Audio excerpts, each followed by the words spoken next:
दोस्तों, आज हम आपको एक सच्ची घटना के बारे में बताने जा रहे हैं जो 2013 की केदारनाथ आपदा से जुड़ी हुई है।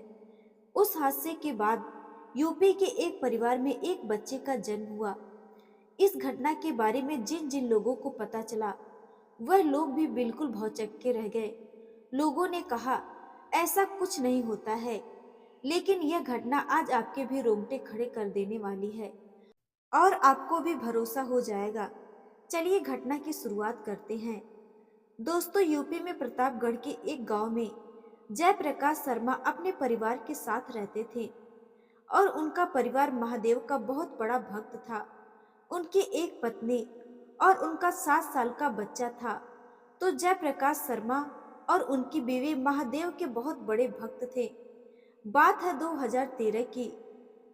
तो इस बार जयप्रकाश ने सोचा कि जब भी केदारनाथ खुलेगा, केदारनाथ के दर्शन करने जरूर जाएंगे, क्योंकि जयप्रकाश शर्मा की पत्नी महादेव की बहुत बड़ी भक्त थी। उनके दर्शन करने के लिए जिद करने लगी। जयप्रकाश शर्मा ने पहले अपनी पत्नी को थोड़ा समझाया, कहा कि वहां चढ़ाई बहुत कठिन है, तो वहां पर इतनी आसानी से नहीं जा सकते। लेकिन जयप्रकाश शर्मा की पत्नी ने कहा कि कोई बात नहीं, अगर महादेव चाहेंगे तो हम वहां तक पहुंच जाएंगे और हम उनके दर्शन भी कर लेंगे। तो जयप्रकाश शर्मा भी तैयार हो गए। अब बात आ रही थी 7 साल के बच्चे की, जो अभी छोटा था। तो उसको साथ ले जाने में मतलब काफी समस्या आने वाली थी, क्योंकि वहां पर इतनी ज्यादा चढ़ाई चढ़नी होती है। लेकिन उनके घर में उन 3 सदस्यों के अलावा और कोई नहीं था। उनके लिए कोई विकल्प नहीं था कि वो अपने बेटे को छोड़कर जाएं।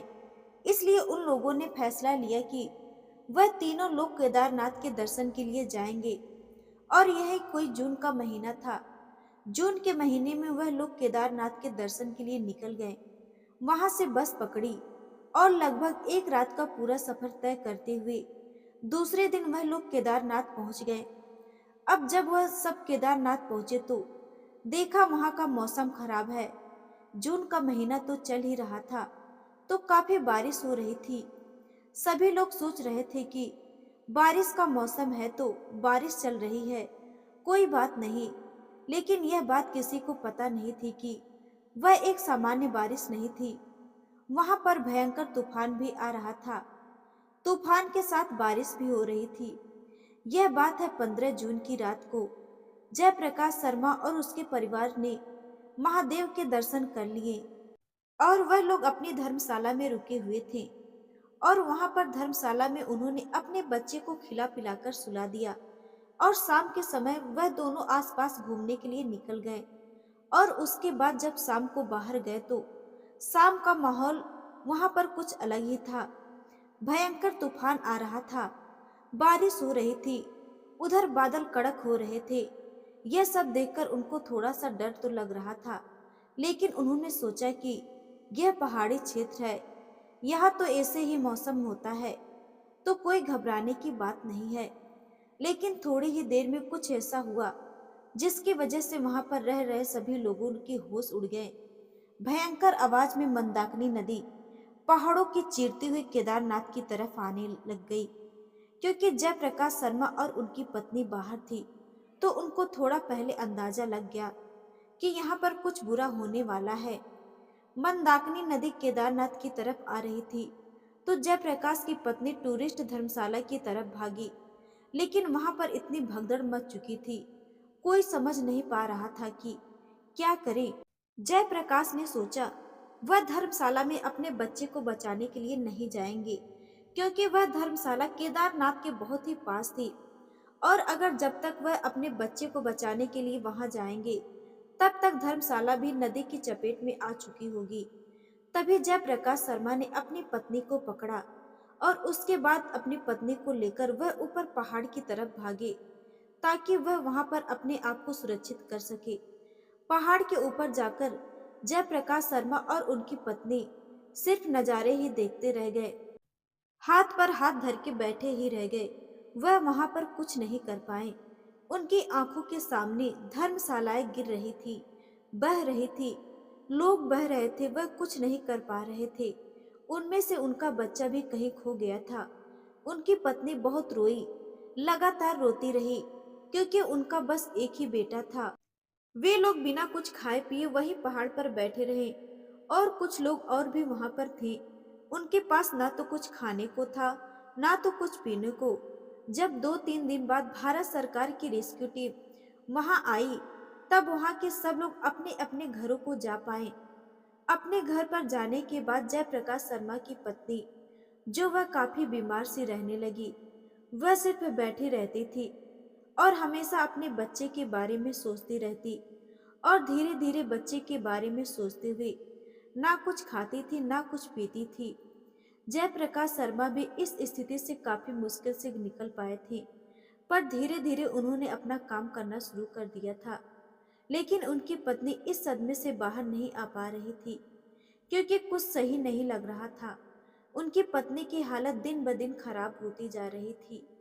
ना तो ज्यादा किसी से बात करती थी और ना ही ज्यादा कुछ खाती, थोड़ा बहुत खा लेती थी। उनकी पत्नी वैसे की वैसे ही थी। लगभग 8 साल ऐसे ही बीत गए। एक बार जयप्रकाश शर्मा के गांव में एक साधु आए थे और वह साधु गांव में घूमते घूमते जयप्रकाश शर्मा के घर पहुंचे। उसके बाद जयप्रकाश शर्मा ने उनकी बहुत आवभगत की, उन्हें कुछ खाना पीना दिया, भिक्षा दी। साधु उनकी सेवा सत्कार से प्रसन्न हुए और बोले, तुम्हारी समस्या जहाँ से शुरू हुई थी, वहीं पर जाने के बाद तुम्हें इस समस्या का समाधान जरूर मिलेगा। तो तुम्हें एक बार फिर केदारनाथ जाना चाहिए। साधु की बात सुनकर जयप्रकाश शर्मा की आंखें खुली की खुली रह गई। उन्होंने बोला कि यह सब आपको कैसे पता? हमारे साथ केदारनाथ में कुछ ऐसा हुआ था। तो साधु ने बोला कि मुझे सब पता है। तुम लोग महादेव के ऊपर भरोसा करो और फिर एक बार केदारनाथ के लिए जाओ। तुम्हारी सारी चिंताएं दूर हो जाएंगी और सब कुछ सही हो जाएगा। तभी जयप्रकाश शर्मा अपनी पत्नी को केदारनाथ जाने के लिए कहने लगे, लेकिन उनकी पत्नी जाने के लिए तैयार ही नहीं थी।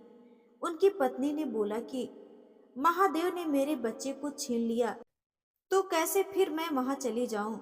लेकिन काफी मनाने के बाद, काफी कुछ समय बोलने के बाद वह दोनों फिर से केदारनाथ के लिए निकल गए।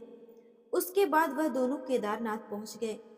केदारनाथ पहुंचने के बाद, दर्शन करने के बाद, एक शाम को जयप्रकाश शर्मा और उनकी पत्नी केदारनाथ मंदिर के बाहर ही बैठे हुए थे। कहीं एक जगह थी, वहीं पर तो जयप्रकाश शर्मा बोलते हैं कि मैं कुछ खाने के लिए लेकर आता हूँ, और उनकी पत्नी वहीं पर मायूस होकर गुमसुम सी बैठी हुई थी। तभी वहां पर एक 10 साल का लड़का आता है और उनके पास आकर बैठ जाता है। वह लड़का जयप्रकाश शर्मा की पत्नी से बोला, क्या आप यूपी के प्रतापगढ़ जिले से आ रही हो? तो उनकी पत्नी बोलती है, हाँ मैं वहीं से आ रही हूँ। तुम्हें कैसे पता? फिर से बोलता है कि क्या आपके पति का नाम जयप्रकाश शर्मा है?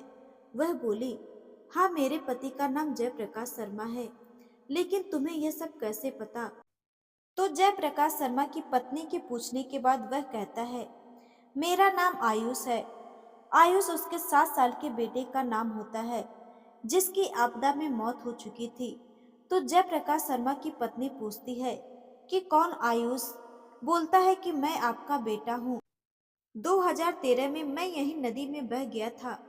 उसके बाद जयप्रकाश शर्मा की पत्नी परेशान हो जाती है। उनको लगता है कोई उन्हें परेशान करने के लिए आया है।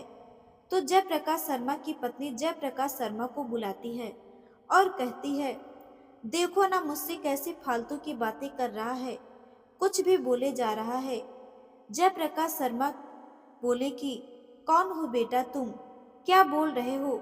लड़का बोला, 2013 में ही उत्तराखंड में मेरा जन्म हुआ था और जब मैं 7 साल का हुआ तभी मेरे माता पिता का एक्सीडेंट में मौत हो गया था, और तब से ही मैं 2013 में ही उत्तराखंड में मेरा जन्म हुआ था, और जब मैं 7 साल का हुआ तभी मेरे माता पिता एक्सीडेंट में मौत हो गई थी, और तब से ही मैं केदारनाथ के पास ही एक साधु बाबा के पास रहता हूँ और उनके साथ ही रहता हूँ।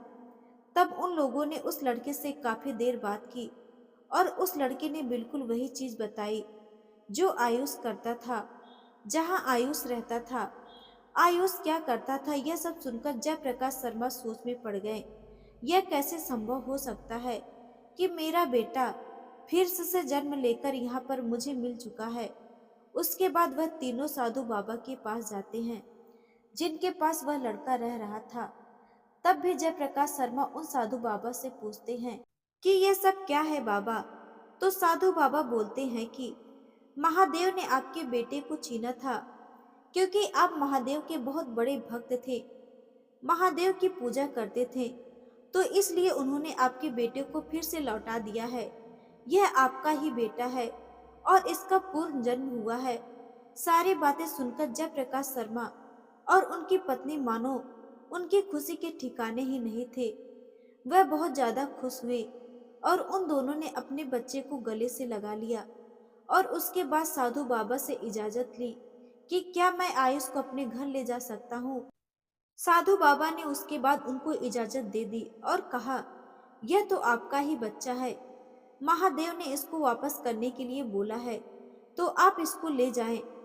उसके बाद जयप्रकाश शर्मा और उनकी पत्नी आयुष को लेकर अपने घर वापस आ जाते हैं और उसके बाद जयप्रकाश शर्मा की पत्नी भी दिन ब दिन बेहतर होती चली जाती हैं और पहले के जैसे ठीक हो जाती हैं। दोस्तों, क्या आप लोगों के आसपास भी कोई ऐसी घटना हुई है? लाइक और कमेंट करके जरूर बताएं और चैनल को सब्सक्राइब करना ना भूलें। मिलते हैं एक नई कहानी के साथ। धन्यवाद।